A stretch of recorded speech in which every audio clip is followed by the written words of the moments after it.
Hi, Denise. Hi. Thanks for doing this, sharing what's happened in your life and how you've come along this journey of health. So, you want to just tell us what's brought you to where you are now and what has happened on your journey? Okay.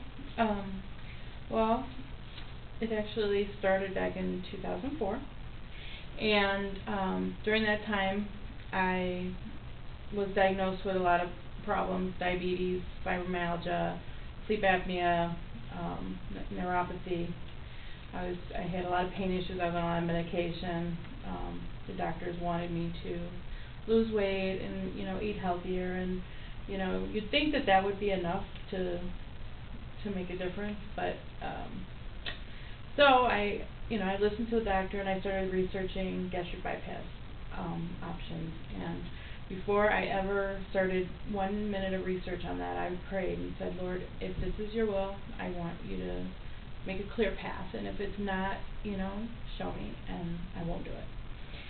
So I did all the research, I went through all the classes, and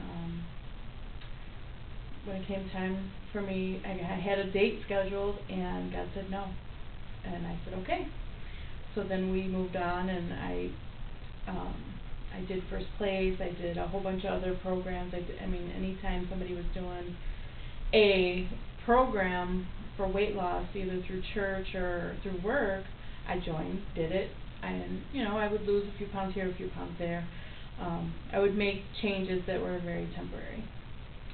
And last year, just to make a long story short, last year I was in a program that really helped me focus on the Lord and brought Him into the equation of my need to lose weight, my need to get healthy, not just to lose the weight, but so that I could be healthier. And I was pretty successful with that. I lost 51 pounds, and then I found I had another problem that needed to be addressed, and that was my self-esteem. I was, a lot of people know that I used to be very in my shell, kind of. Took a long time for me to even interact and be friendly at church, or even, talk to people. So, obviously, when I started losing weight, I got a lot of attention, and that kind of pushed me away. It was like, whoa, I don't want to be in the spotlight, and I didn't feel comfortable being in the spotlight. I didn't like it.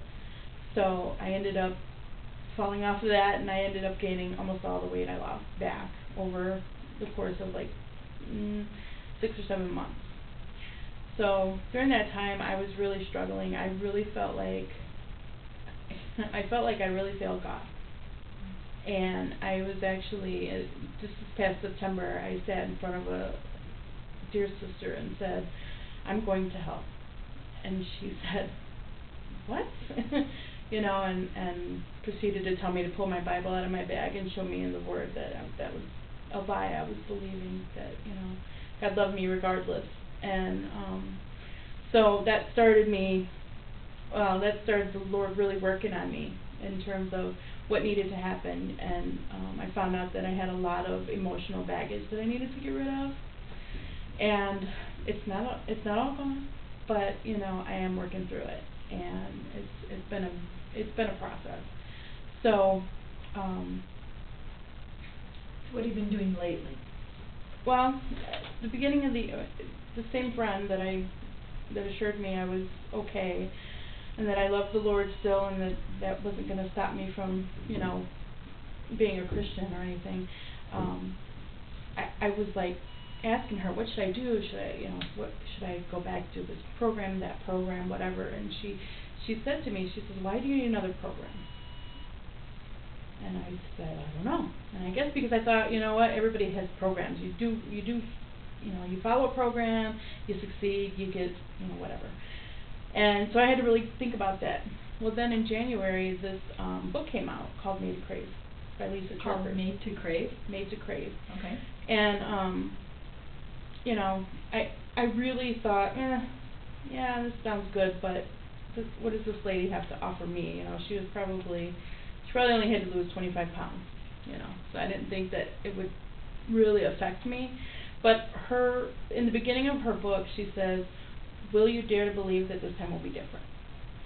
And that made sense to me because God was already bringing me to the point where He was showing me what He wanted me to do. I just needed to act on it. You know, because God can tell us what we need to do, but we have to submit and surrender. And if you don't surrender, you don't really get there. So we had the women's retreat, talked about surrender, and I thought, okay, Lord, you know, I hear you. And then I ended up doing that study, and the whole book wasn't about how to lose weight, it was finding your want to. And it was learning how to crave God instead of food. So it really changed my thought process, and and then I started praying, Lord, you know, I want to crave you more than food. And also in the process, he